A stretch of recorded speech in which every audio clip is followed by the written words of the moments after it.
Hello, everyone. It is a lovely Thursday morning, and it is time for some more fun live stream map making for role playing games. I am Graham, PS Gamer on social media, Panzerlion, and other social media, so one of the two you'll find me. And yeah, before we kick off, please remember to like and subscribe to all this. And yeah, if you like what I'm doing and like watching these live streams, like my commentary on Facebook and posts and all that sort of good stuff on the main website, please consider becoming a Patreon or a Coffee monthly supporter because this is what I'm doing for a living right now. So yeah, every bit helps. So, what are we doing today? Yeah, we're diving back into it. So, last. Wow, that looks like a dog's breakfast. I don't even know what's going on with that Hilltop thing. That Hilltop nonsense. That's. Oh, right, that's the original. Yeah, that's when it was all a mess. Yeah, I'm going to have to erase that. That was. Terrible. Yeah, so last day we finished off the East Hill Ruins. We made this really cool campsite and started working on the Hilltop. And this was the original one. And frankly, the map size was too small. There just wasn't enough space for me to do everything. So I enlarged it and ran with it from there. So this is the Grafis Hill encounter area itself. This is the larger map. And this is the one that we're working on right now. So we're going to complete this. We're going to make it a little prettier, do some stuff, make it look cool. And then we're going to go up and work on the skeleton or bone shards coming out of the woods that were up here. So it should be pretty interesting. So I can't open it up separately. Of course not.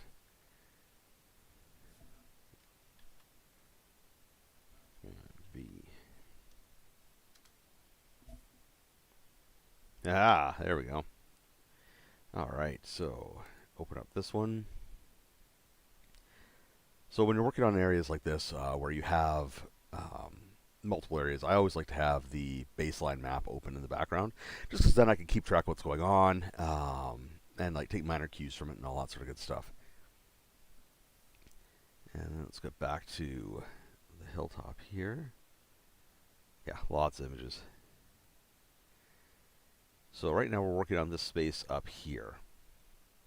Then we're going to move up to here. Move something safer to point with. We're going to move up and do this one.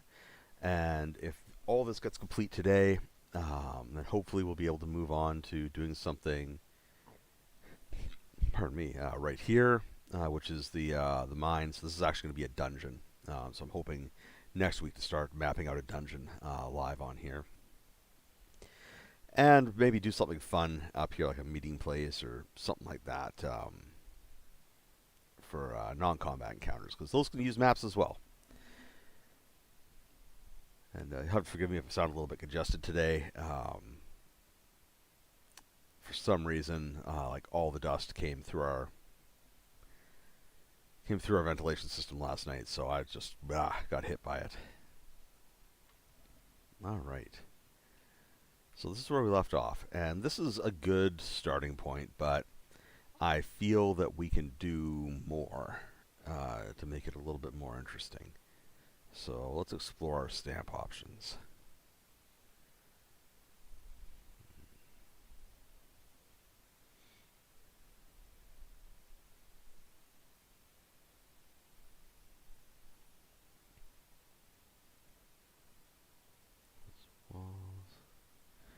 Yeah, definitely throw some natural stones down. But before I throw down those natural stones, I'm just going to come back. So one of the things that's I have fun doing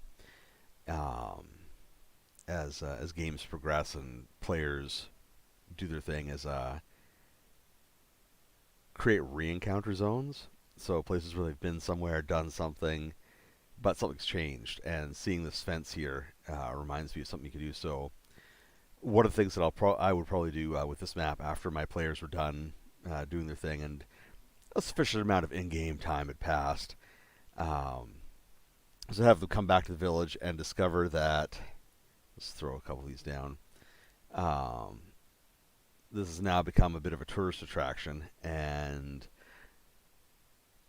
I would set up. I'd take these and build a little fence around it. so that to show that it had become a tourist attraction, and then you could hold other sorts of encounters there afterwards. And it's a really fun way to reuse your maps um, with this. So just something to keep in mind for down the road for when your players are like, oh, why do we want to go back there? And they go back and discover there's like, you know, little tents set up for people to sell stuff, kiosks, people talking about, people spinning wildly inaccurate tales about how they solved whatever the problem up here was. Maybe throw some conspiracy groups in, all claiming that. There we go. Keep finding those little gaps. There's all sorts of stuff like that. It's all useful. Actually, yeah, these rocks really help quite a bit. That's nice. I like that. Fit to screen. Yeah.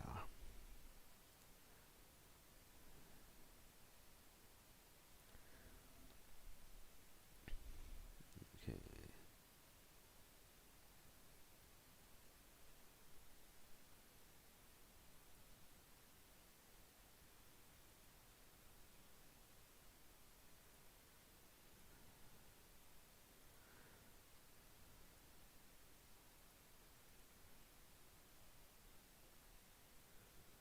What else we got? So there's some rocks down. That looks good.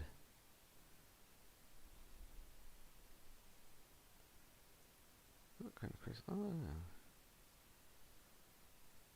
Is it crystals? No. This doesn't strike me as a crystal sort of place.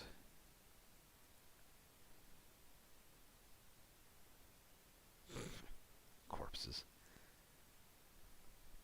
So if you want to make things dramatic,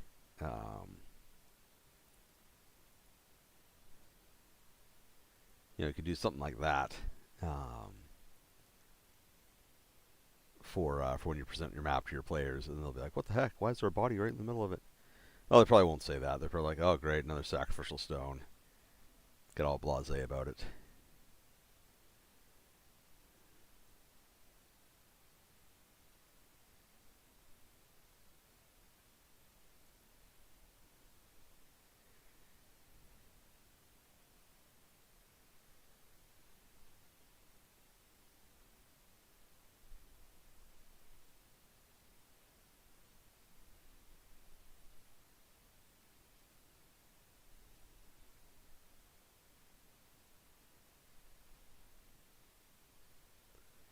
Two big pillars. Add some big pillars there. Yeah, I like that. So you got all those little ones that are sort of broken and falling over. Then you got these two like big ones that are all grimy, still standing. So you got all sorts of rocks. No, buzzsaws, blood splatters. No. I don't need any tools.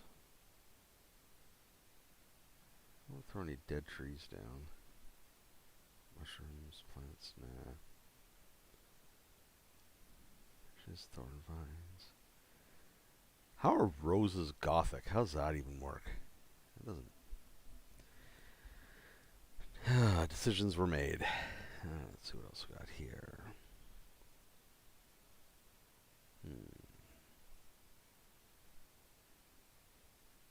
Well, some of the temple stuff looks pretty initially promising, but we already grabbed one of the statues, so those crypt statues.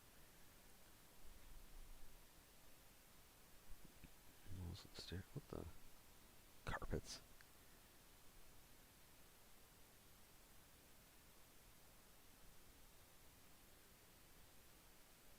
Okay. So let's just pause and go over here to Twitch for a moment and go to my channel.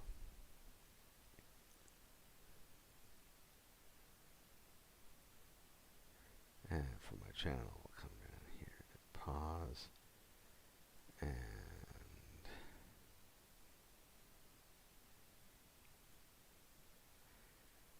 okay.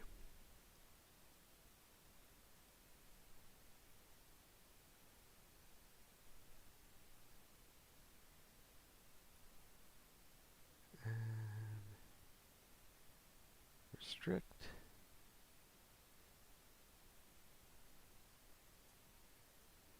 All right.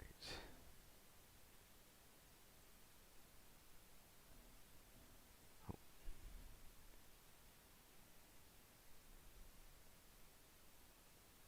Let's see here.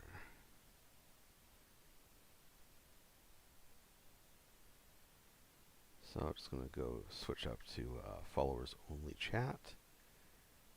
There we go. And good to go. Okay, so just doing a little bit of self-care there. Do not enjoy having random bot slash scam comments where, you know, I want to offer a promotion for your thing. We're cheaper than everyone else. Yeah, no, I'm good, thank you. Do not want that. Do not want to be involved with that nonsense.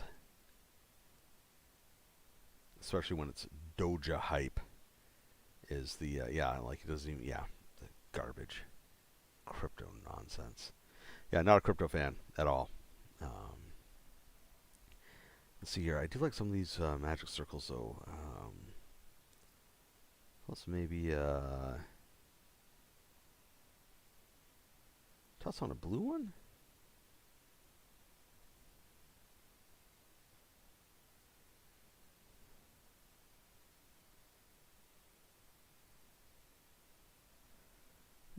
It actually doesn't look. Oh no, it's too small to look decent, but it's a good idea. In fact, I think there were some better magic circles over here. So let's see here. Let's go to Fantasy Battle Maps. Way at the bottom of the wizard stuff.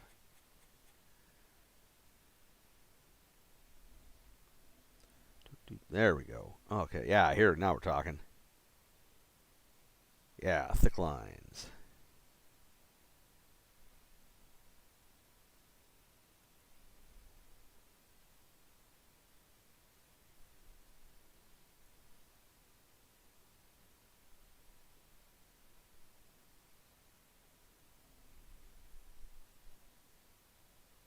There we go.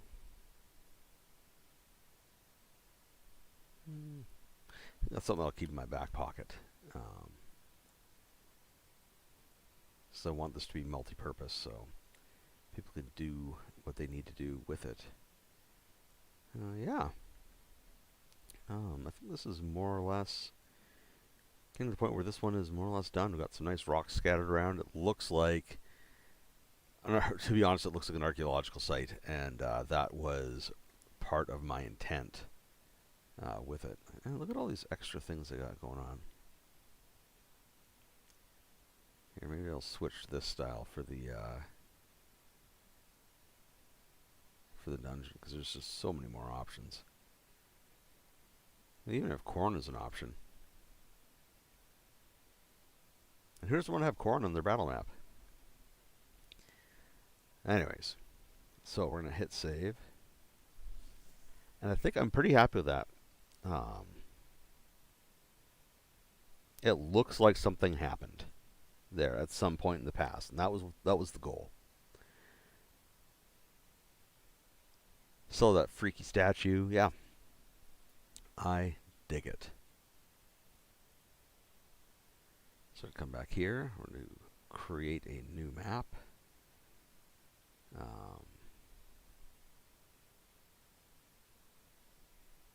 You know what? We're going to create a fantasy battle map. So we're going to leave the watercolor behind for a minute and experiment with this other style. So create map.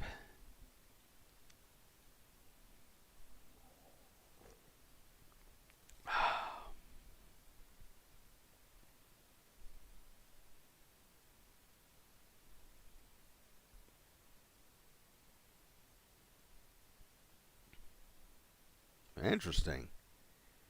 So that's what they chose for the background. All right.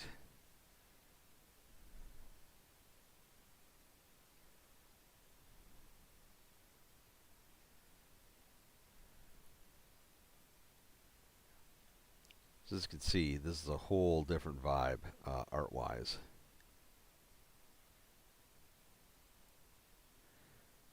Stamps, open catalog, bones.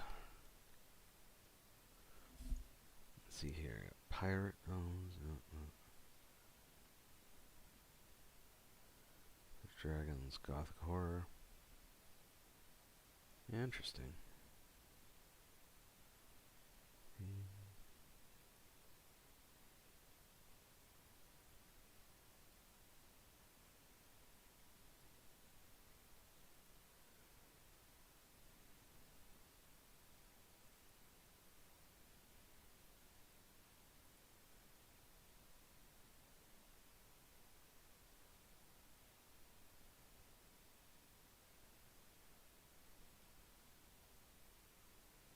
Yeah, I think I am going to have to legit switch this back to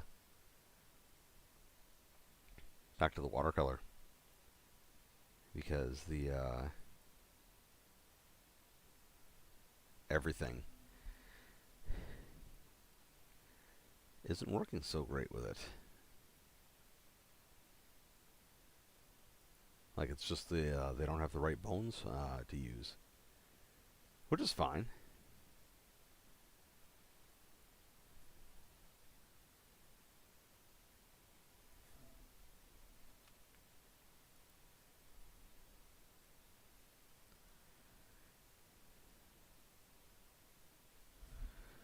Let's see here. Ah, there we go.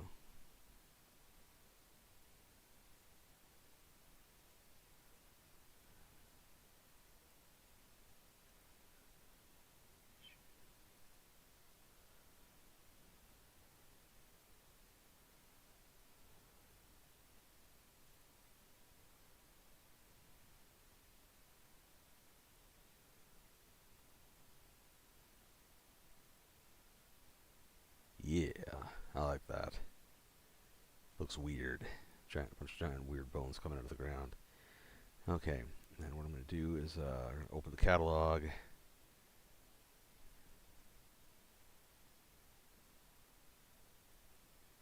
And we're going to switch to the watercolor battle map because, yeah, sometimes this is just something that happens. You decide to try something out, and you find that it is not the right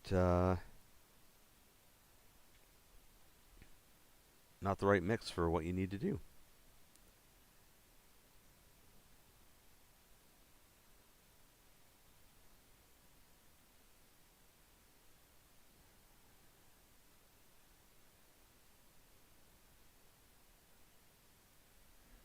All right.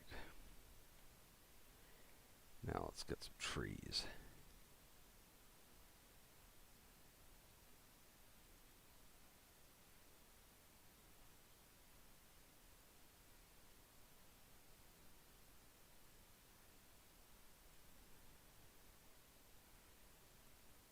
That's a bit big.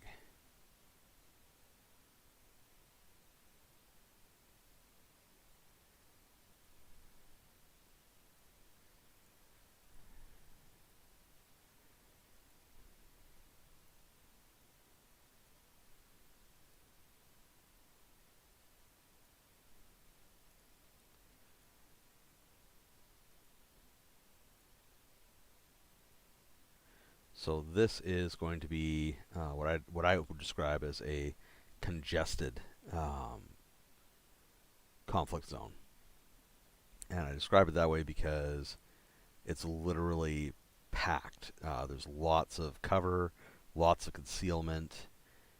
Um, so this is going to be a map where, for beginning characters, because this is still the orientation of this project is still towards supporting relatively new players or players who are just coming to grips with what their characters are capable of and all that sort of good stuff. So this is the kind of dense map where they're going to learn a lot about maneuver and how to get their characters around on the map and still be able to do stuff.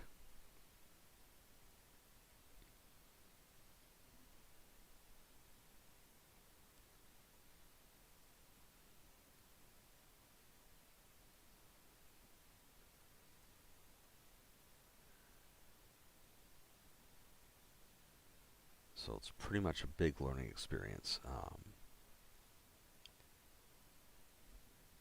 So this will definitely be one where I'll be exporting it with transparent, or I'll be turning on the transparency for all the trees, but I'll be leaving these giant bone splinters as a like a permanent feature.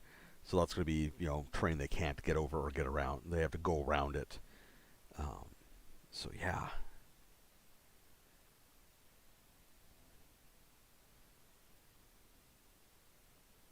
it's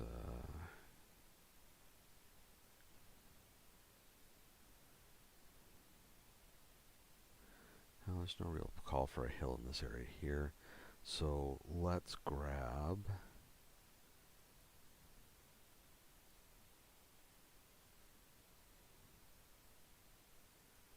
Throw a little campfire down there. Somebody was here. And what were they calling it? Here we go.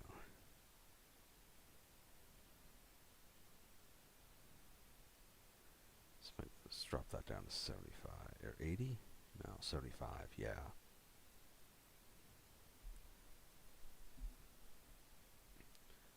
All right.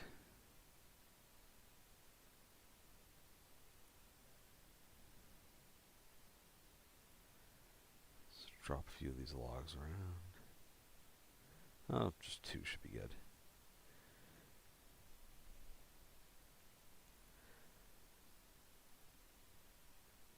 So I'm pretty excited right now because I'm excited about this map, obviously. Hey, how's it going? Good to see you again. Um, what I'm excited about is I was on Bundle of Holding the other night, and they've got the hero system and a few others for a smoking deal. Like I don't use that term lightly. They routinely get like just dying. Like I'm not sponsored by them or anything. I don't get any money from talking about them, unfortunately. But they get some really great deals in on games. Like it's where I got my years ago. I had a physical collection of Cyberpunk 2020 books, um, which I foolishly being young, I lent them to a friend so that he could use them, and that was the end of it. They're gone now. I have no idea where they are. And so all I had left was like a handful of Cyberpunk 2020 books. They had a sale on there for what was, I think it was basically the entire Cyberpunk 2020 collection in PDF format, and you get them as like DRM free PDFs. So you actually like own it as a digital product. I can load it on whatever I want. I can read it wherever I want. It's mine forever. And so like I got that from them. I got a few other things from them. But yeah, now they have the hero set, and I've always loved superhero gaming. And like back in the day, Palladium's Heroes Unlimited was like a staple of the nonsense that we got into. Just because like it blended really well with ninjas and super spies and with their other and like it had like this really nice contemporary vibe. The superpowers were fun, even though the system was clunky. Pardon me, even for us back then, we still really enjoyed it. Let's see here. I don't want to use those stones. Where are those other rocks? There they are. We still really enjoyed it, and like finding a good superhero game is hard. And I've heard a lot of good things about the hero games and hero system. I think that's too many rocks. And so yeah, today I'm gonna pick that up. I checked out the budget. I can take the hit. I think it's like $40 USD or something like that, and I get like probably $300 worth of like $300 Canadian worth of books. $400 Canadian, almost probably yeah, actually probably like $350 after taxes for the books. So I'm definitely going to do that, and maybe do a review for those and some other stuff that I've picked up from. What else? Like I got like a bunch of traveler books from them a long time ago. It was awesome. So yeah, what I'm saying is if you're looking to diversify your tabletop role playing experience, and you don't want to break the bank, um, like just every couple of weeks, hit up Bundle of Holding and see what they have available. And yeah, it is worth it. It is good. It's also super nice. All the PDFs they get in, all of them, at least so far in my experience, have all been the good PDFs where you can search for words, not just images. And hang on a moment, I think I am about to sneeze.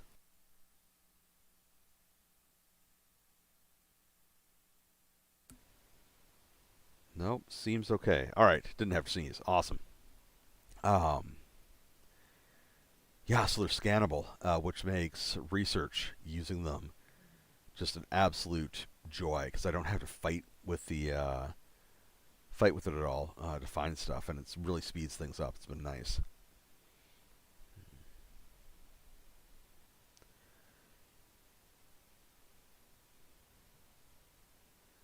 Yeah, I have to get some tiny floral plants.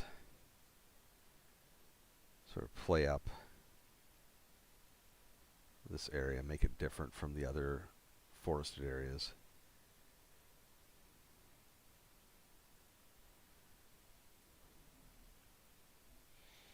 All right, some of this down. So yeah, superhero gaming. That's one of those things where it's almost like an if you know you know sort of scenario because it's been around forever. Like you can't throw a rock on TikTok or other places without finding like Phase Rip fans from back in the day who loved the Marvel superheroes game. There was like a DC superheroes game. There was Champions, which I think I have like a copy. Or hang on, I think I got. Is it here? Oh yeah. So, whoa, like a literal like as 90s as it possibly gets. There we go. Yeah, like this was Champions: The New Millennium, which was a joint venture by Hero Games and Art Helsorian Games, and it uses the Fusion system, which was a hybrid of interlock and something else. You can actually, I think you can find the Fusion rules as a PDF to download still. Um, but yeah, it's super. What you can use it for though is a good question because they were it was split between the two companies. But yeah, like I've always loved superhero gaming, and like I was saying, Heroes Unlimited was my go-to forever for that sort of stuff, and with good reason. Like Palladium didn't look right there; that was too crowded. Palladium does like legitimately um, does really good power fantasy gaming. Like if you want a game where your characters will feel powerful, Palladium is where it's at. Um, and it's part of it is because of how they've. Pardon me for a moment. I just need to blow my.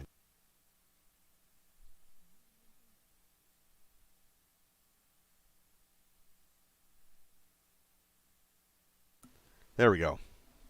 Tell you, like dust is not supposed to be a problem in the winter, especially because we've had snowfall. Like all the dust should be down, like stuck to the ground, but no, apparently not in the house. Anyways, yeah, Palladium games they make you feel powerful, um, and part of it is because they delinked the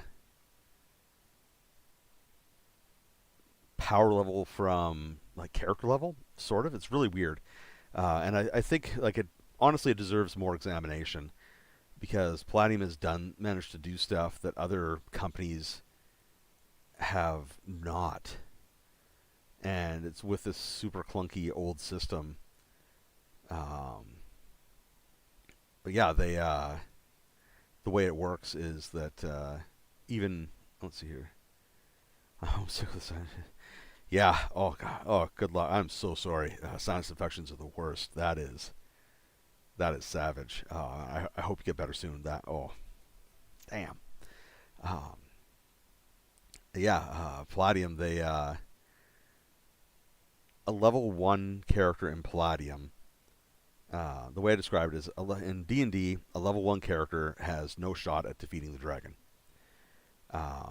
If the game is played rules as read, or even if it has, or like unless your like GM, DM just goes out of their way to bend the rules and make the whole thing a cinematic, like rules as read, a level 1 character is never going to defeat the dragon. They can try, they'll put up a valiant effort, but they're never going to do it. In Palladium, a level 1 character has a shot. It's not a good shot, but it's a shot. And it's actually a feature that it shares with Powered by the Apocalypse games, in that a low-level new character can have those sorts of epic mythological adventures, which is something that games like D&D and its analogs and alikes, such as like Pathfinder and stuff like that, they can't do, just because the way they're built is such that that's not an option. And with as a superhero game, a lot of the superpowers themselves weren't. There was a few that were linked to level. For example, there's one. What was it? It was one of the more complex ones that came out later. It was like natural combat mastery or something like that, where your character became similar to like Marvel's Taskmaster, and you could like copy, as if you saw it, you could copy other people's martial arts and start getting their bonuses and stuff. There were some level related things in there that it got a little bit complex, but most of them were pretty straightforwards. And they had like fairly minor things. It'd be like at level 10 you'll do this much more damage, or something like that. But the point was that like at low levels you still could do stuff. You could still get out there and mix it up and have a chance of winning. And it's really, that's something that it's a strength of the system. And so back to what I was talking about, the superhero games, with the Heroes game and with yeah, with this thing, yeah, Champions, um, that's kind of preserved because like you can make your characters up, do your thing, and yes, a more experienced character is going to have higher skills and may have some higher ratings with their powers, but it's not a case of you'll be immediately overwhelmed if you do come into conflict with them. And Cyberpunk Red is the same way.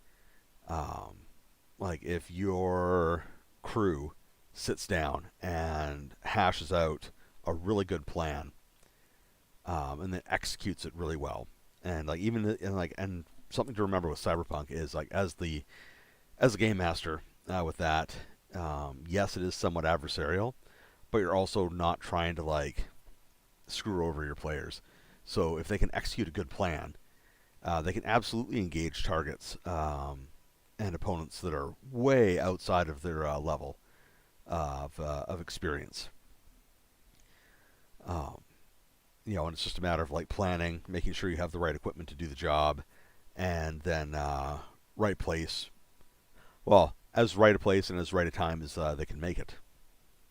So, like that's all cool. Like, yeah, and so yeah, I'm really looking forward to seeing the sixth edition Heroes thing. I was checking out their community content program to see what was up with that. That was pretty cool. That's pretty much a standard thing now, I think, within the industry. Is like if you're putting out pretty much anything, um, you can make a choice between either going the Creative Commons route or the well, sorry, there's Creative Commons, OGL, um, and or community content, which is like a big part of all that stuff. Just went down with D&D, and the oh, wrong one. I want to go to stamps. See what else we can throw down. I'm really liking how this map is coming together. This looks like a fun battle map to like move around because there's just enough clear lines of sight that ranged characters could really just dominate um, certain parts of it. Whereas like there's lots of cover for close range characters to move around. But yeah, back onto the whole thing. Like there's been a lot of talk online. A lot of people saying so. I have a new least favorite thing that I've heard repeatedly. Roof vines, nice. Um, and that's you can't copyright rules, and this is absolutely true. At least in the United States, you can't copyright game mechanics.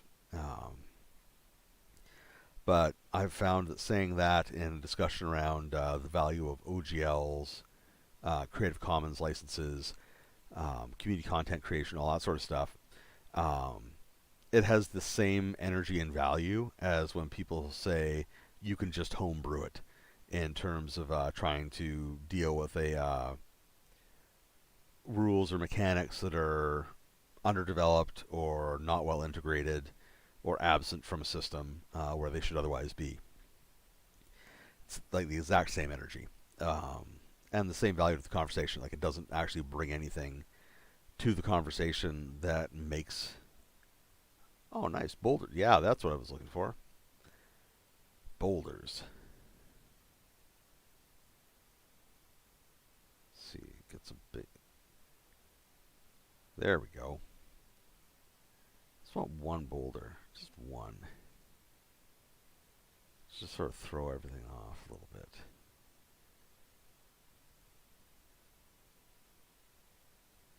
Or would that make it too cramped? I think it might make it too cramped. But anyways, so you've got these options out there, and I'm finding more and more as I'm observing the industry that these things aren't options anymore. Like if you want your game to be successful and you want to enjoy a measure of success from it, you have to choose one of those paths to go with it in order to help grow your community, encourage creatives to engage with your content, and all that sort of stuff. And what I'm seeing is things are more or less breaking along the lines of hobbyists versus professionals. And like, obviously, there's some overlap through all that. Like, it's not like a defined like this is one, this is the other. But what I'm seeing is that a lot of people who do game content creation as a hobby, so like they're doing it, they're doing a great job. It's professional level quality, all that sort of stuff. But the people who are doing it at that level are tending to choose the Creative Commons route um, because it is the easiest method to release stuff under. You just say it's this is CC by BY 4.0 International, and off you go. You release it out into the wild, and it's sort of a light version of the OGL strategy that Wizards developed, where you're saying, okay, well, this is that's cool. So that looks more like a seal to me as opposed to a table. Um, Maybe something in watercolor cities that I can use. No, absolutely not.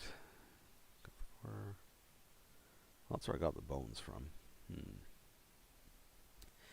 So they're choosing that, and it puts their stuff out, makes a license available for it for people to use, makes it really easily accessible to use. Doesn't require any monitoring from them, and it's good to go. Now there are some bigger groups and some like small publishers that are using Creative Commons as well, but what I'm noticing is that the larger a group gets, and so like the more professional, the more full time the needs get, they're trending towards the OGL or orc, I guess now too, because Paizo's got the whole orc thing going on. Um,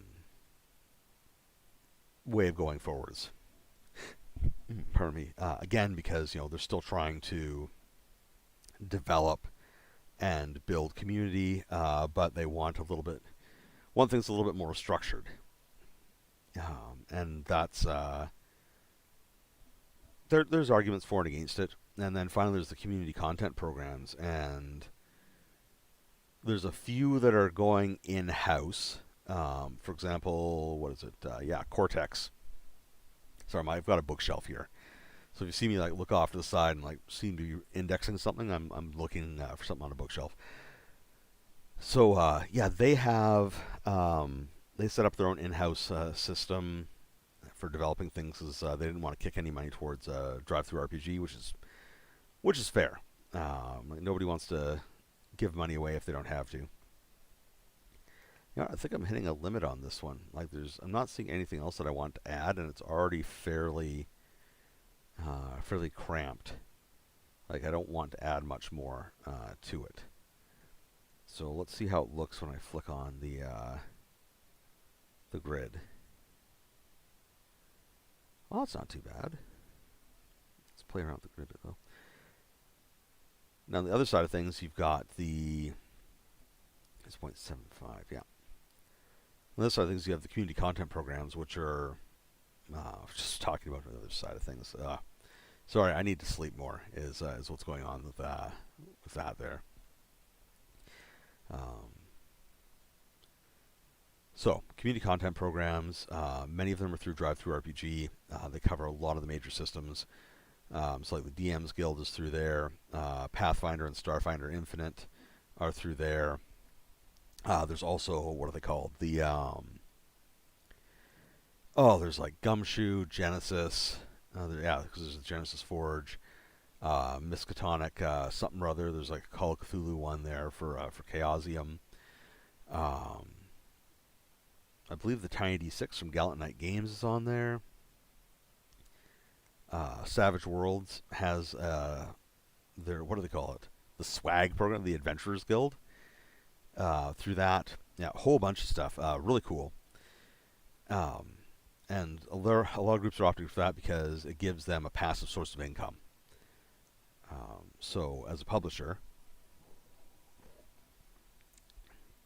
it's nice to have that little bit of extra income coming in, even if it's at a trickle, from sales for things that you don't have to worry about. And I have to admit, like, I really like the swag program, the Savage Worlds one. It is wide open for a lot of stuff. Like, you can create whole worlds, do a whole bunch of stuff. It's really cool. And it's called swag, which just cracks me up. I'm not sure why it cracks me up so much, but it does.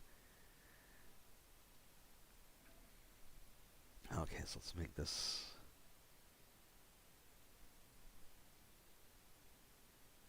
Put that right in the middle. Perfect. All right, I'm digging this. This map came together really fast. So, because I'm learning about this stuff too. Because, like I said at the beginning of all this, I tend to use theater of the mind a lot when I'm game mastering. So, I don't create a ton of maps. But the big thing that I'm finding developing these with everybody watching is that outdoor maps, especially simple ones like for low level stuff like this, they're coming together relatively quickly.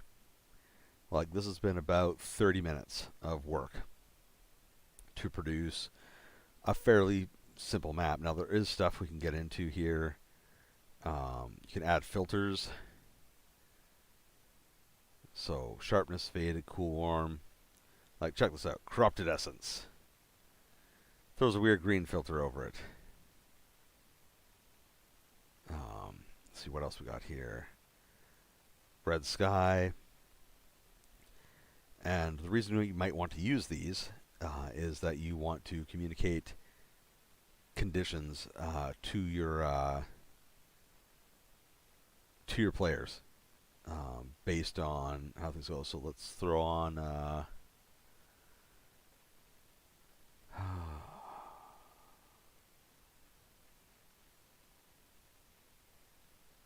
horror 4 to 3. So it doesn't really match with what I have going on here, because it's got all those little tentacle dealies. So let's delete that one. Add a new filter. So say I want to make it look a little creepy.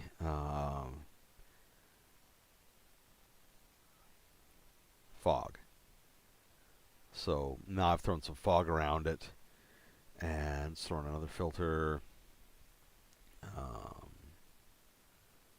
Overcast.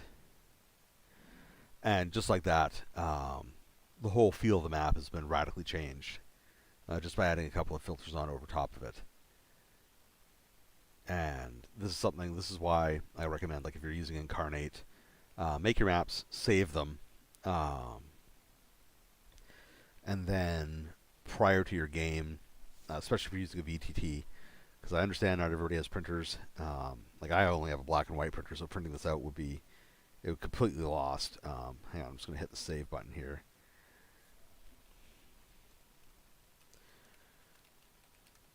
Forest Bones. Pardon me.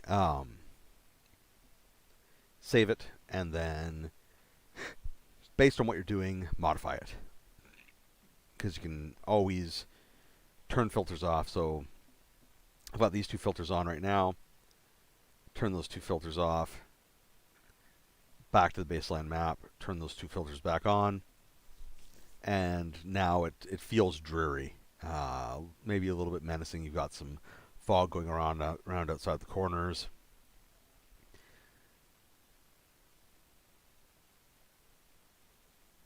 Okay, and you can even do like blur effects and stuff like that if you want to do fey fog.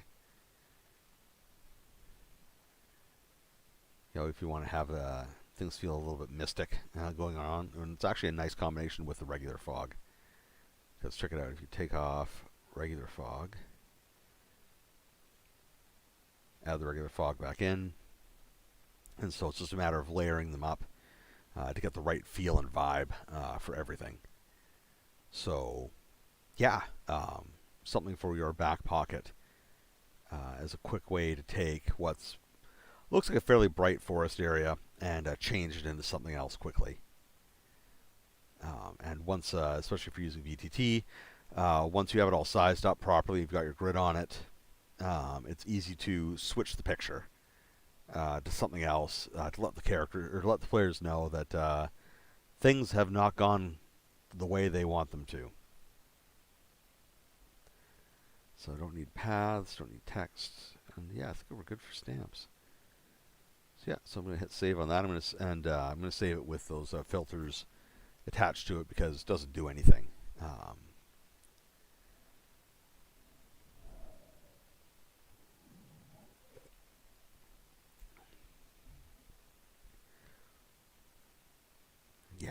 Yeah, I'm digging this. It's going well today. Just cracking through these. All right, so far today we've got this one sorted out. Just sorted this one. We're going to create a new map. We're going to stick to our watercolor battle maps. Yeah, good to go. So editing resolution, this is something I should have talked about earlier. I like to stick in the medium, the 2K, because you can always export at 4K after you're done.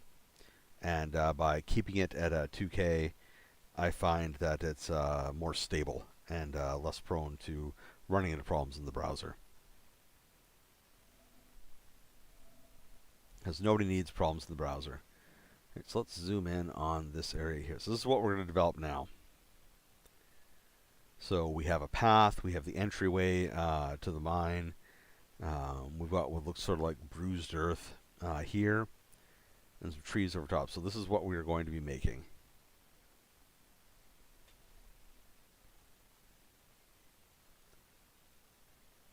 And finishing up the external part of this should take us more or less up to the end of the stream today, and then on Tuesday when I'm back, we'll actually get into the mine and start developing that, and maybe like a little cavern complex or something. It'll be fun. It'll be good. It'll be good. Tuesday, good times. Show up for it. Okay, so we are going to add.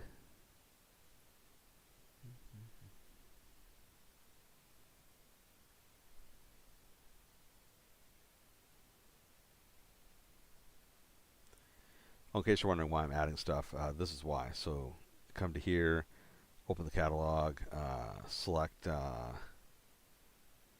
water texture I want, have it as background. Go like that. And then, pardon me, if I wanted to, I can go to subtract. And that's how you can create little waterways with borders on them. All right. From here, open catalog. Nope, open catalog. Forest floor. Yeah. Foreground. No. It's way too many sticks. There we go. Grass dark. Catalog again. And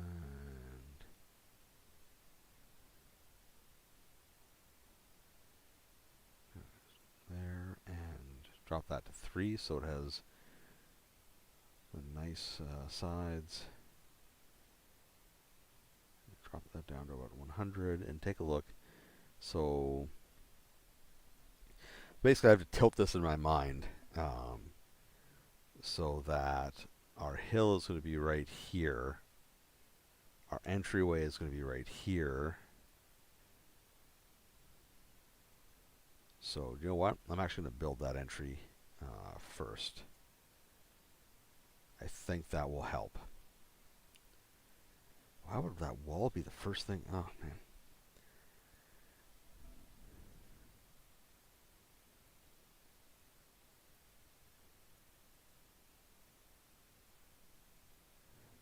Okay, so why am I selecting this? Why aren't I using a something different?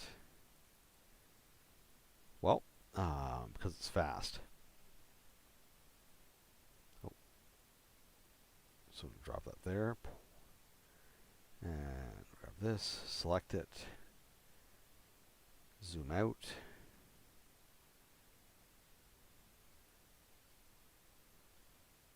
Rotate it.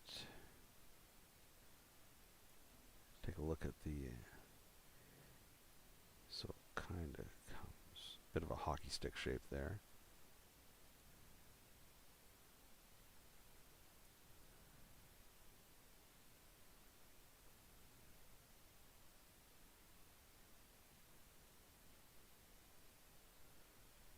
There we go. And then we're going to come to stamps again. Open catalog. Hill. Let's go to the Brown Hills.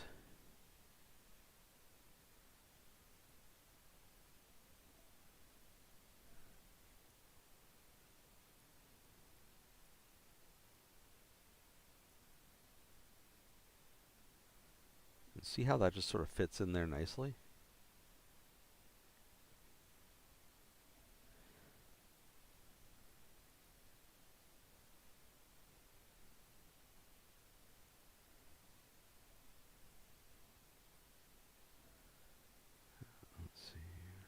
That's not it.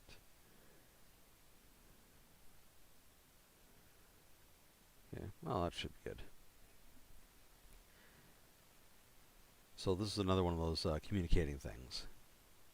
Now, let's see here, we need railroad tracks. I believe that was in the dungeon section. So that's core. Yes, here we go.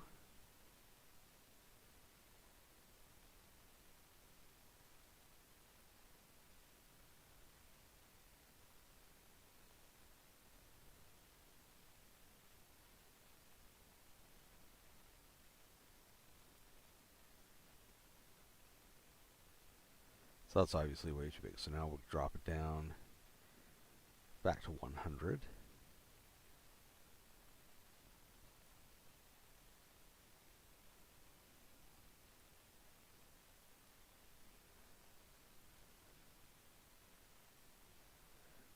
And we need a cave entrance.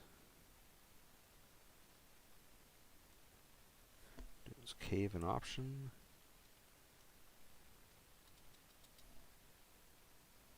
Let's see. Let's have to look down through here.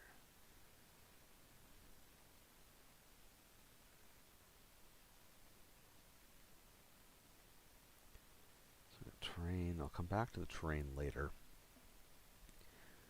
Let's see here.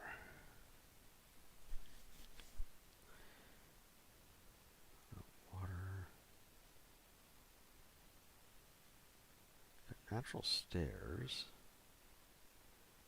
What's the terrain? Oh. What I need is something that looks like a mine entrance. Because you can't just have the tracks just going into the hillside without anything else there.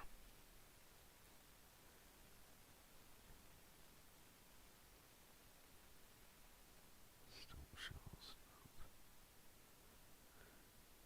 Okay, so let's go to watercolor cities. Cave. Cavern.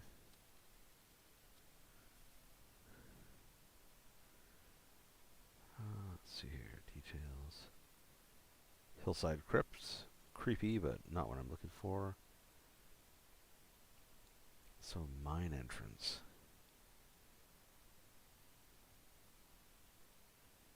So they use some brickwork and a lintel, it looks like.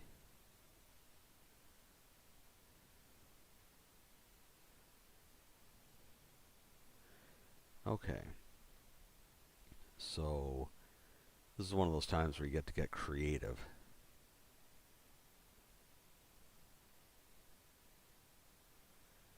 Natural walls. No. Log.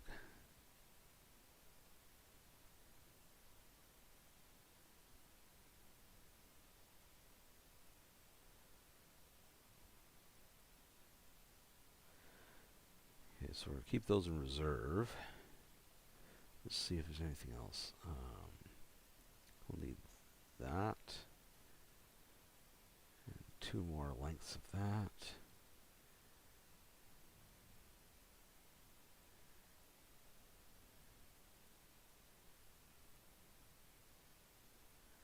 There we go.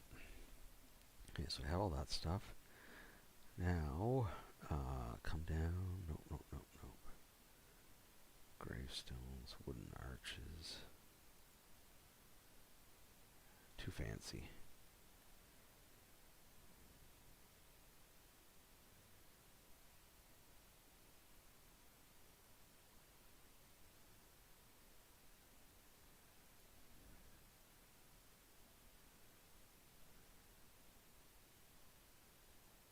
Let's see, 150 ought to do it.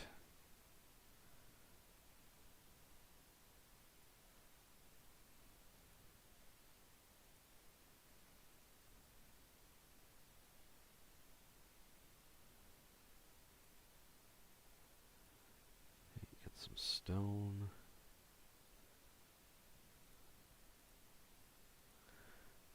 And come back in here.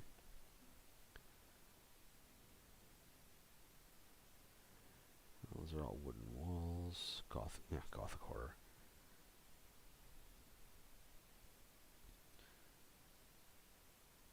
Oh, here we go. Wooden gables.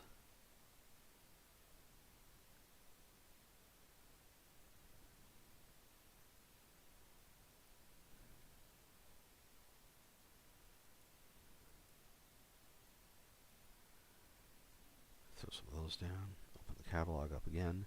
So this is why it's important to come through and physically look and see what's in here, because the labeling and nomenclature that Incarnate uses a lot of the times might not match up with the words or phrases that you would use. So yeah, like I never would have thought to look for Gable. It's just not something in my my regular vernacular. I'd be like, oh yeah, I just need to look for the gable or the lintel over the door. Pardon me, it's just not something that I would search for. But I think I've got enough parts now to do what I need to do. So I'm going to zoom right in.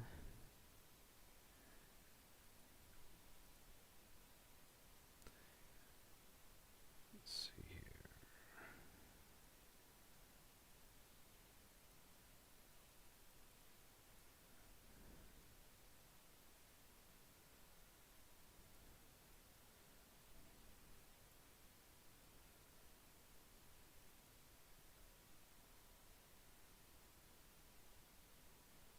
$125. Okay.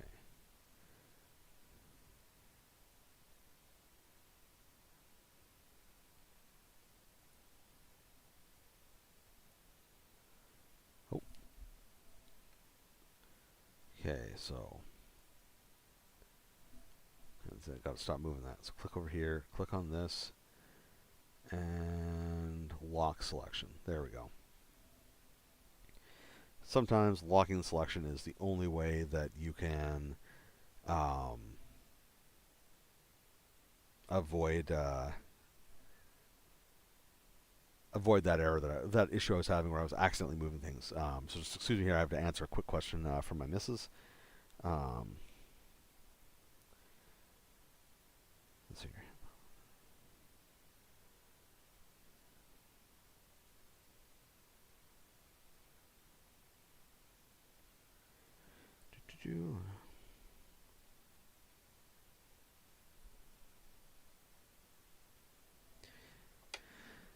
Making popcorn with our microwave is an adventure, and through trial and error, I have figured out the best combination to make popcorn with. So that's what she was asking, is what the combination of times and settings were. I hope it works out for her. Last time she tried to use my settings to make popcorn, it was near disasters.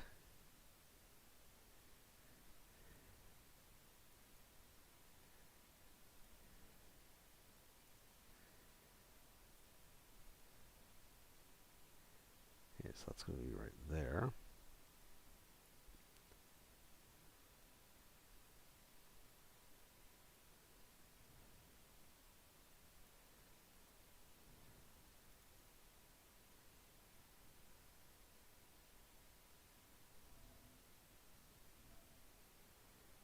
All right.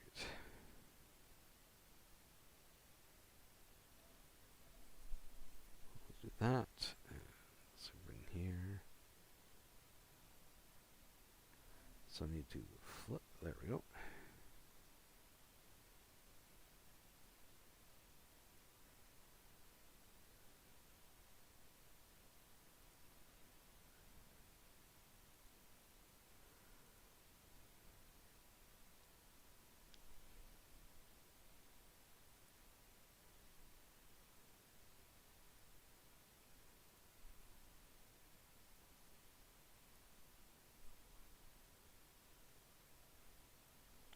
Flip that one. There we are.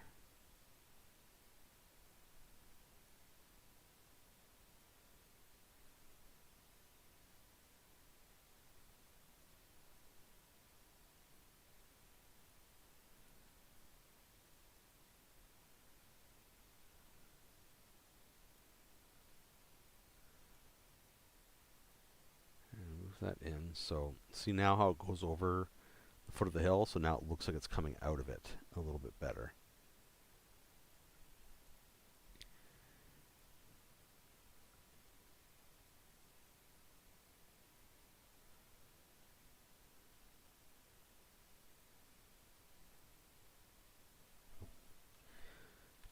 resize these.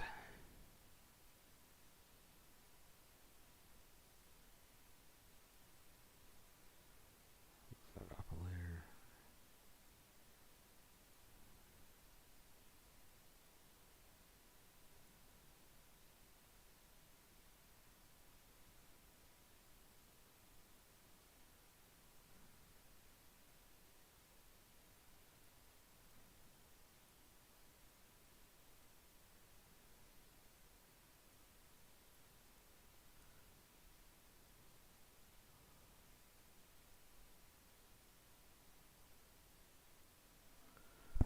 There we go. And then what I'll do is I'll add some bushes up there to sort of change that around, make it look. Yeah, that works.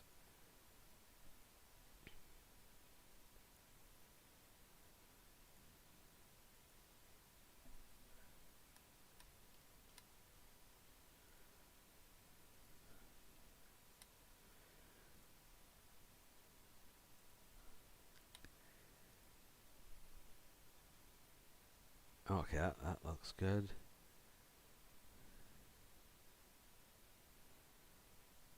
Oh. Then when you get something perfectly lined up, then realize you wanted to line something else up.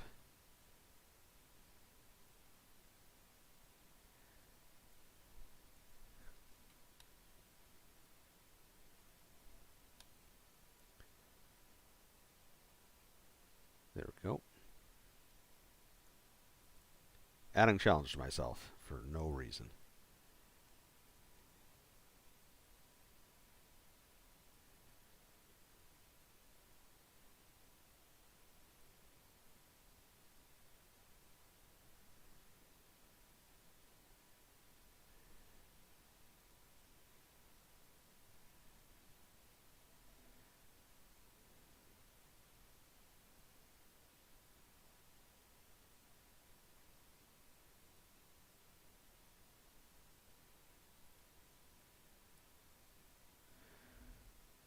There we go. Nice.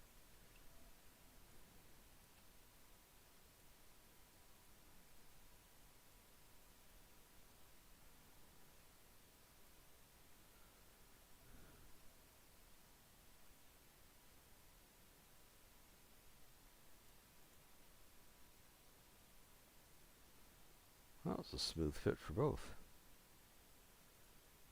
I need to flip that.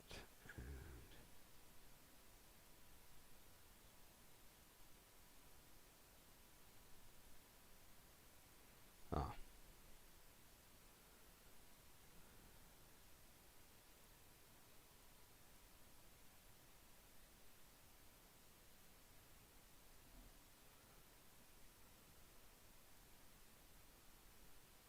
What angle was it? 316. It's always nice to be able to check your angles to make sure that everything's lining up properly. And so we need to raise that up. There we go. For those who don't know, those are cart stops.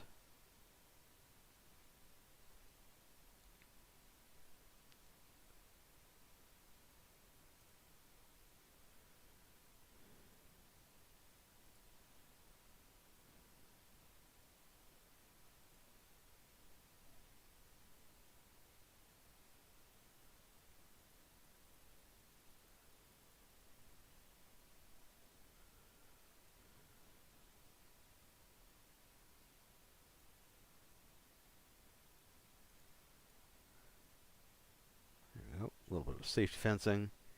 Everyone likes safety.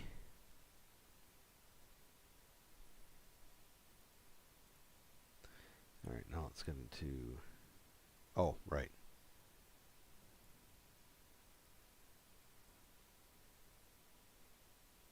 Group all that together.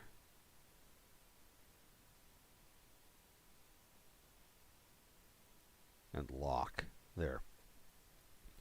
So what I've done now is, as you can see, I can't select any of these. I have to come into here and unlock them in order to fix it. And I did that because I do not want to be setting stuff up and accidentally click on something and drag it away or resize it.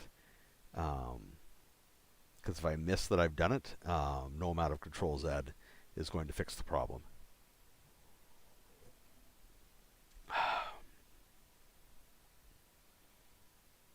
so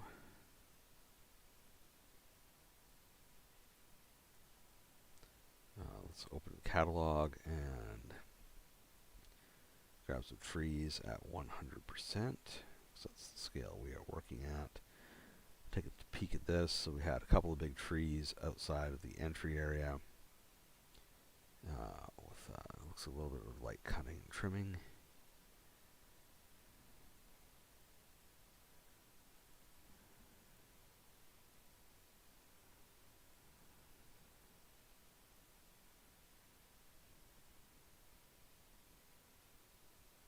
There we go.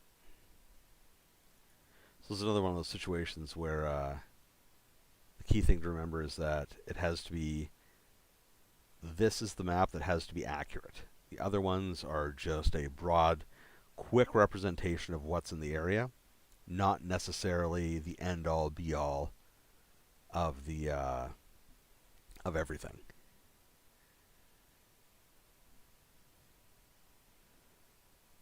A couple of bushes.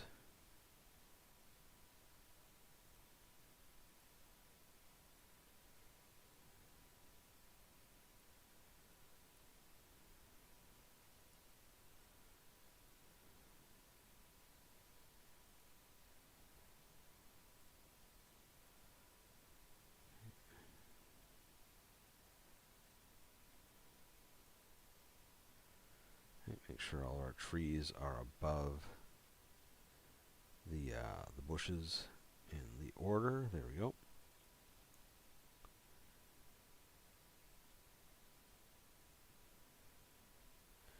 All right.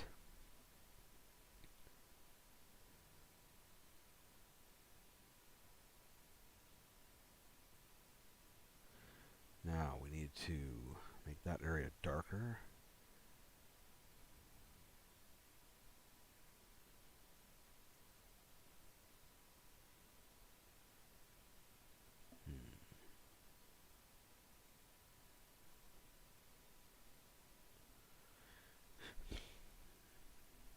There we go.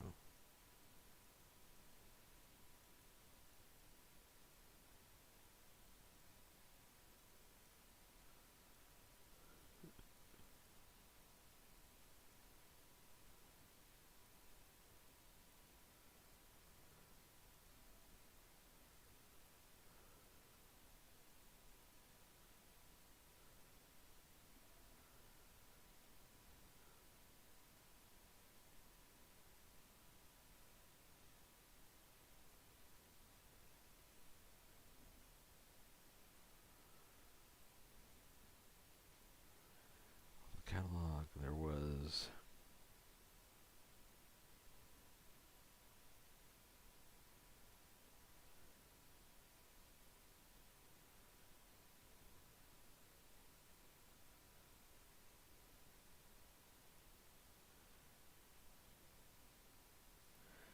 zoom right in here.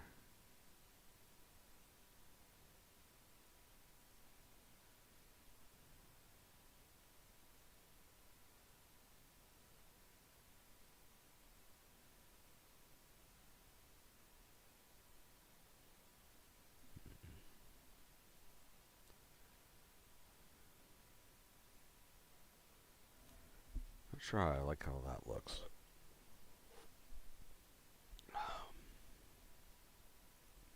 I don't.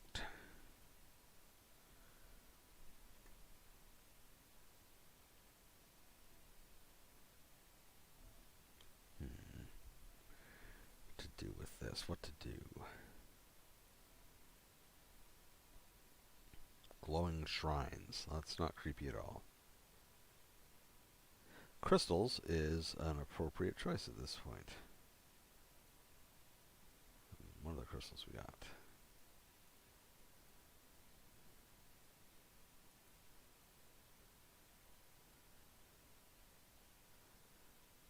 Not really good for what I'm aiming for, though.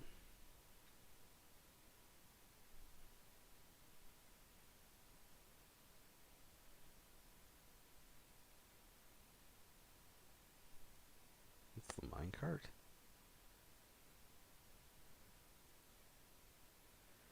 That looks terrifying. What are they transporting out of this mine? That's the minecart option. Wow.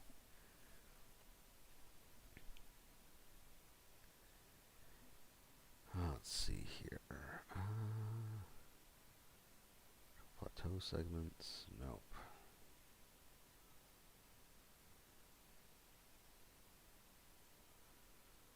Coins. No. Is there a lantern somewhere?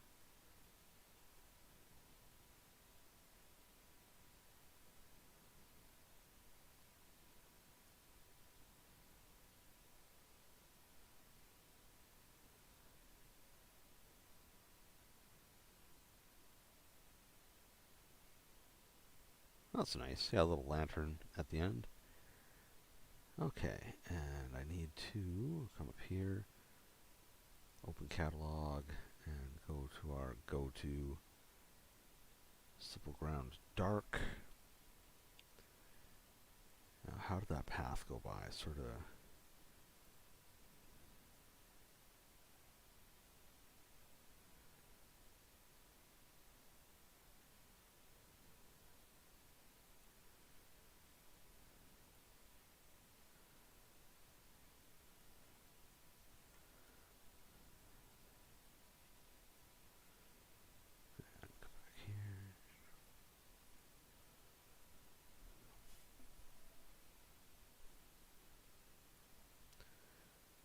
A little chunkier. There we go.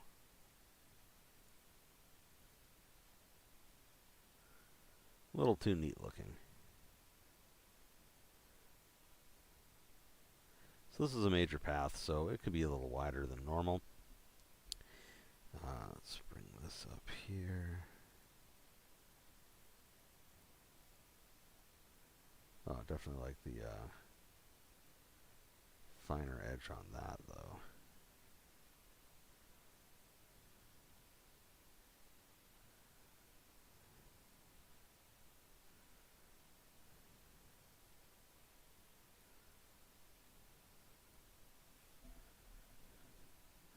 Well, let's get some rocks going on.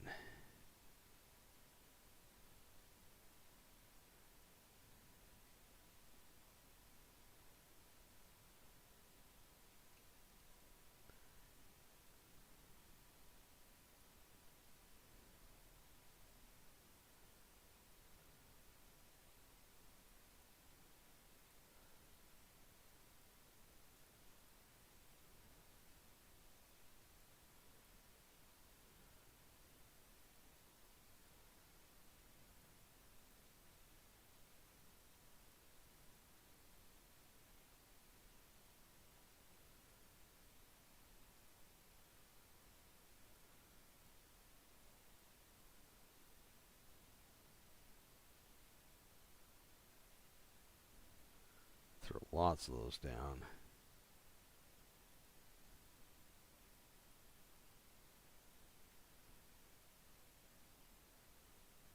I've made a lot of changes. Yeah, oh yeah, 250 changes. I should probably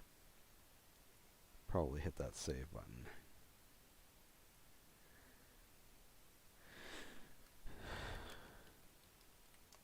Mine entrance. There we go.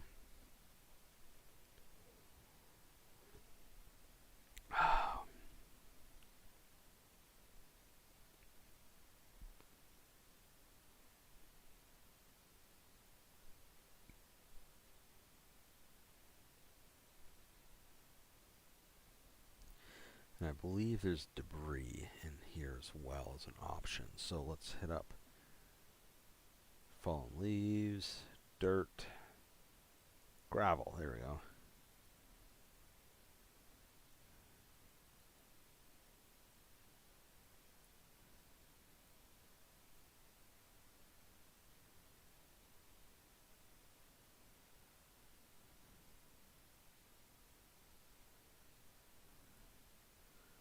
That is not nearly dense enough.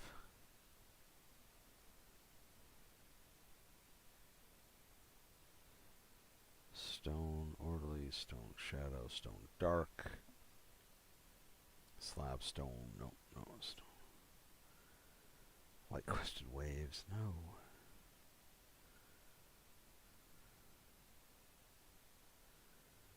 stones. Engine cracks. No. Extension plates. No, no, no.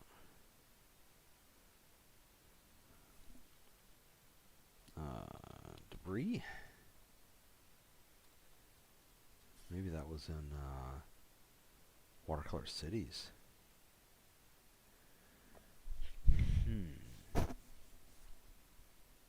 So again, this is one of those like lack of one-for-one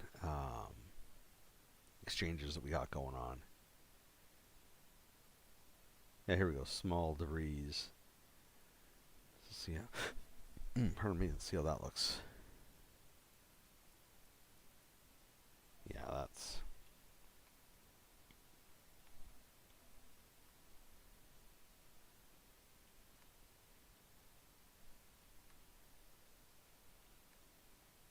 That's actually good because I can put that under here.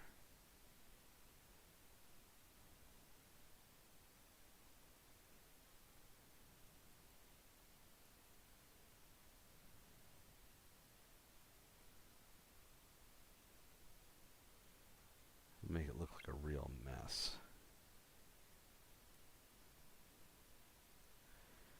And then we'll come over here.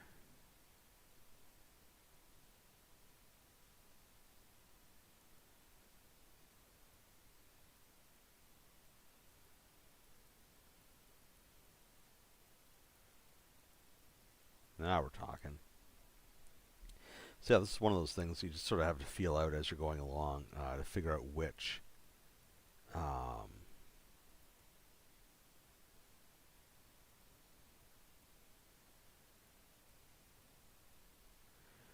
figure out how it's going to feel for you to create the right effect. Because I needed this to look like it was basically where they're throwing the spoil from whatever limited mining operations they have going on.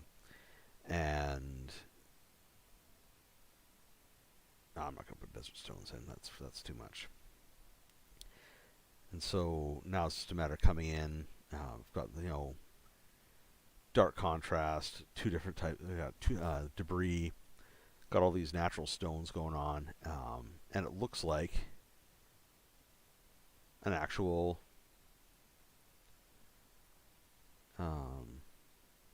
like debris area.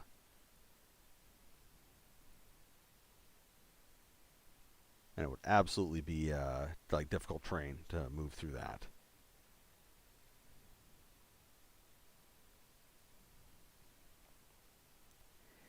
Because the thing to remember with all this sort of stuff when you're designing your encounter maps is that the ground doesn't actually have to be fair.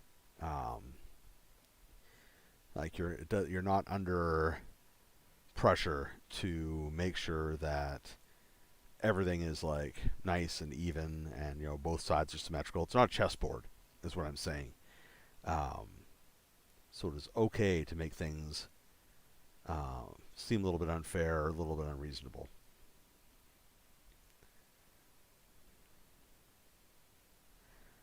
All right, let's find a campfire.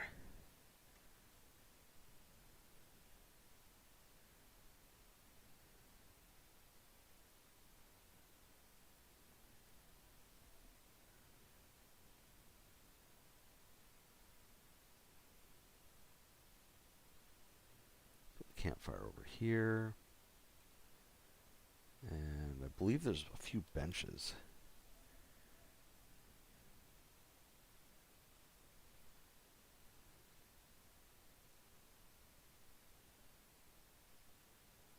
What's that? The banquet bench.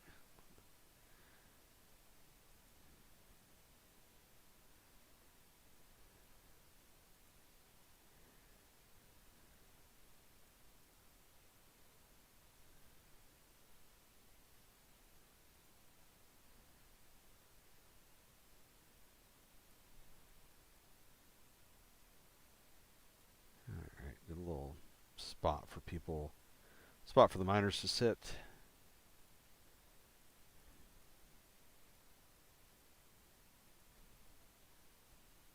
Smaller.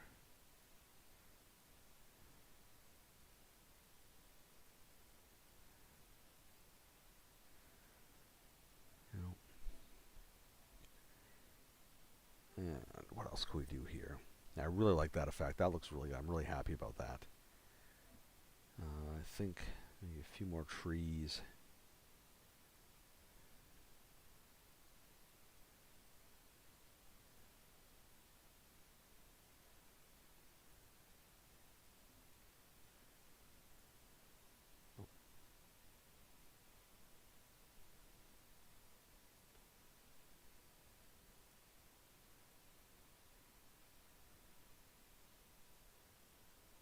Yeah. So I'm going to hit that save button again. And then I'm going to zoom out, or zoom to fit screen and see how we're doing. This has been really good today. This has gone just really cracked on nicely. And I'll be able to get going on the interior of the dungeon next week. So I say dungeon, but it's going to be like a mine shaft with maybe a cavern or two attached to it. It's not going to be like a mega dungeon or anything like that. Although you could totally go that direction. I've been in an adventure where that happened. We started out exploring what we thought was a shallow mine, and it turned into like a whole dragon cave slash it just went on and on. It was a lot of fun. It was a very unplanned mega dungeon.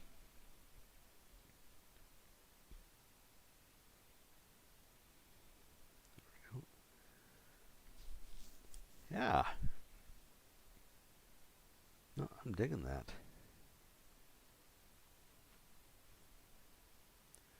So, yeah, I had to do a little bit of construction around here. Let's see. Maybe some plants.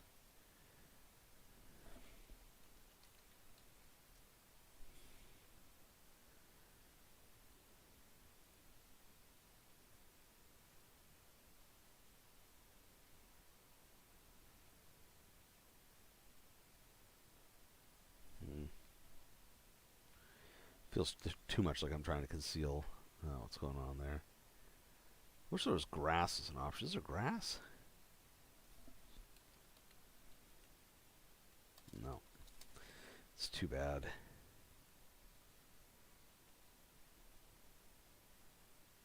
Oh, almost forgot the tree stumps.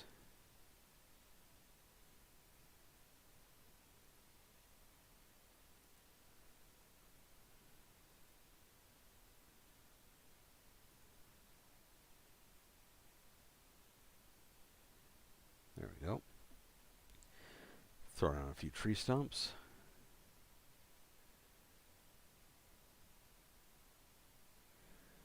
And, oh yeah, some carts.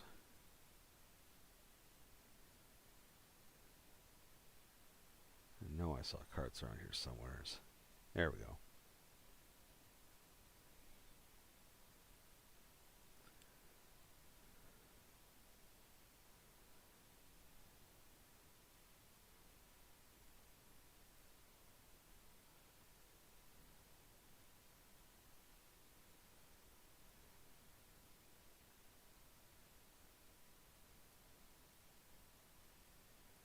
That cart there, and I believe there was a small cart.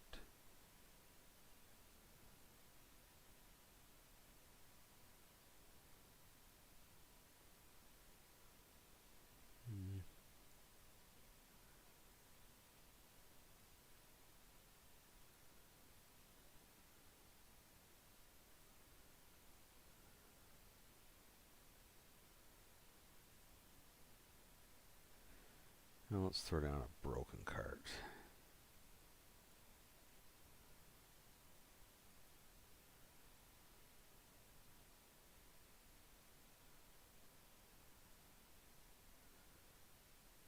I dig it. Oh, geez, look at that. 90 minutes has passed. This has been great today. So I'm going to hit that save button, and we'll review what went down, talk about what's going on next week. And yeah, this has been good. Really good. I'm really happy with how everything went today. Maps are looking sharp. So we got the Grafis Hill encounter area here. Obviously, we don't need to talk about that too much. So what did we do today? Reset so it actually shows all the maps. So we tidied up the Hilltop area. Good to go. After that, we came down. We did the forest bones, which was um, a fun area here. So I'm just going to turn off the grid. Um, so we created this area. So it's obviously forested. I may come back in and throw down some forest litter around here, like you actually use that forest bottom, so that it shows the sticks and stuff. We'll see about that next week. I'll think on that over the weekend. But created a really nice map. Looks interesting. A little campfire in the middle. Yeah, lots of things to do. There's enough straight shots that characters who have ranged abilities um, get to get to dominate some places in advance, and there's enough cover for everyone to move around. And this is a really good maneuver map for people to learn how to move their characters around and not be static. And of course, this is the entrance to the dungeon, and this is going to be wild. I'm really looking forward to working on the actual mine shaft and the caverns next week. This turned out great. We experimented with some different brush tool stuff from different layer sets in order to create this really nice effective spoil over here for the stuff they're bringing out and discarding out of the mines. We've got some evidence of human activity going on, which is nice. And of course, this a nice little place for people to sit and relax after a hard day doing whatever in the mine there. I think I'm going to add a well to this really quick before we end, because everybody likes to have water.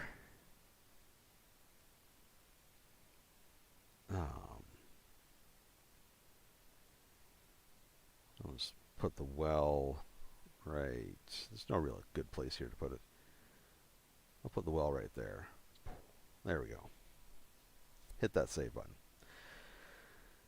And yeah, came together really nicely. Thank you everybody for watching. Big shout out to my supporters on Patreon and Coffee. You're helping bring this all together by supporting me, which lets me do things like buy stuff off a bundle of holdings, so that I can do reviews again and more information to people out about other tabletop role playing games, and of course paying the bills and all that sort of stuff. If you're watching and haven't liked and subscribed, please like and subscribe. This is on Facebook, YouTube, and Twitch all simultaneously. So wherever you are, like and subscribe. Tell other people to follow. It's all appreciated. It all helps grow what I'm doing. And yeah, this has been great today. I hope you all have a solid one. If you're not following me on social media, you can find me as PUC Gamer or Panzerlion, generally one of the two. And you know what? Have a great day.